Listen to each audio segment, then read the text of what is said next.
This is the Mountain Fire Podcast. Real stories, real faith, forged in the fire. My name is Matt, and I'm here to tell you that Jesus still heals, still saves, and still calls us out of the ashes. So let's dig in.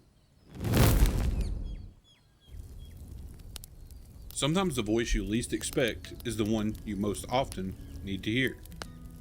Job knew it, and I've lived it. In this episode, we step into the moment when a young, unexpected voice, Elihu, speaks life and truth into a scene heavy with silence and hurt. From Job's story to my own 25-year journey of resisting and finally accepting God's call, we'll see that He speaks in more ways than we realize. It can be through whispers, through storms, and often through people we didn't think could carry His message. Imagine sitting in the ashes with Job. The wind is still, the smell of dust and grief hangs in the air, in a place of deep hurt. His friends have spoken for hours, their words like salt in an open wound. They came with good intentions, but instead of lifting him up, their words pierced his soul. They offered explanations without understanding, accusations without compassion.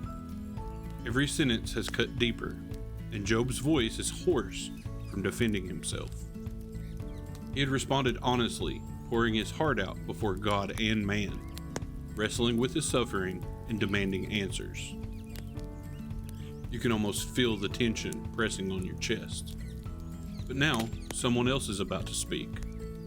A voice no one was expecting, and that's where things get interesting. Just when it seems the conversation is dead, another voice stirs. Younger, sharper, charged with conviction. The kind of voice that makes you sit up because you know, whether you agree or not, you're about to hear something that matters. Paint the scene. The air is heavy. The conversation has grown stale. And just when you think it's over, that young voice cuts through the silence. Now, we don't really know when Elihu shows up to be with the rest of the group, but he's heard what the others have said. Out of respect, he's held back his thoughts. He's absorbed every word, weighed every argument, and now he's stirred. The friends are out of things to say. Job's eyes are tired. His voice is raw from defending himself. The dust from days of debate hangs in the air like a haze, catching the last rays of the fading sun. Elihu shifts his weight forward, his hands tightening into subtle fists at his sides, his jaw set with resolve. You can almost see his eyes moving between Job and the others, measuring the moment. His heart beats faster, his breath steadying as he knows the time has come. The moment feels like it should end, but Elihu won't let it. He steps forward with a mixture of reverence and urgency, knowing what he's about to say might not be welcomed, but must be spoken. The silence before he opens his mouth is almost louder than the speeches that came before. Elihu begins by acknowledging the obvious. I am young in years, and you are aged. Therefore I was timid and afraid to declare my opinion to you. He admits the social gap, but then flips the expectation. Wisdom doesn't just come from years lived, but from the breath of the Almighty giving understanding. He looks at Job and says, You say, I am pure without transgression. I am clean, and there is no iniquity in me. Behold, he finds occasions against me. He counts me as his enemy.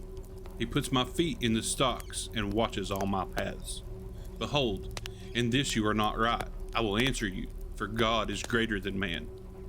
Why do you contend against him, saying he will answer none of man's words? He's not brash, but he is confident, because he believes God has placed something in his spirit that must be spoken. He doesn't come to tear Job down, he comes to pull Job's focus back to God's greatness. Elihu models a tension we often struggle with, honoring those who have gone before us while still obeying the Spirit's nudge to speak truth. And in that moment, his obedience matters more than his age, status, or experience. Job 33:14 says, For God speaks in one way, and in two, though man does not perceive it. But what does that mean? It's Elihu's way of saying God is not silent. He is always communicating, but we are not always tuned in to hear him. Sometimes his words don't come in the form we expect, and that's why we miss them. Elihu points to the way God speaks, through dreams and visions that stir the soul, through times of suffering that draw us to dependence, or through messengers who bring his word at the right moment.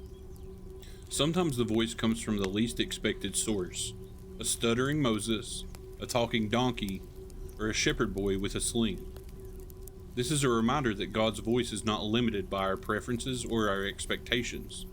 The real question is, when he speaks, whether it's in the middle of the night, through pain, or through an unlikely person, will we recognize it and respond? And I know this is true because I've lived it. I've heard his voice in ways I never expected. I remember the first time I felt God's call in a way I couldn't ignore.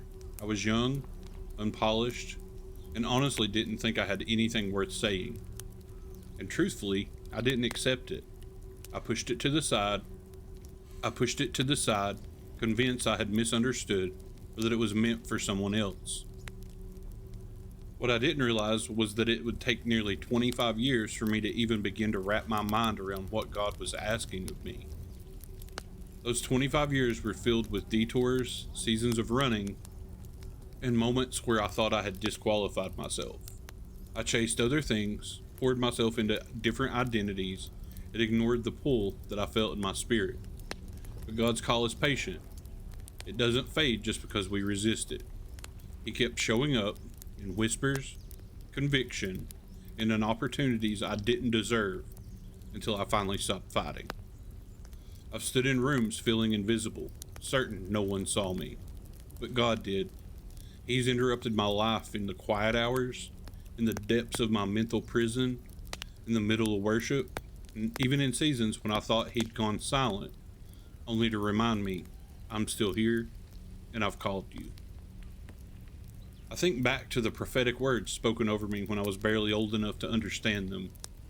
I didn't see the weight of them, but God has been proving them true ever since. There were times I questioned it all, times I thought maybe I misunderstood him, but every single time, he's confirmed it again. Sometimes it was through scripture that suddenly came alive. Sometimes it was through a message being preached that feels like it was straight from the throne room, directed just for me. And sometimes it was just him. His unmistakable voice breaking through the noise, steady and sure. Like Elihu, I've learned that it's not about having the perfect resume or the right credentials. It's about being willing. Age, status, background, none of that disqualifies you.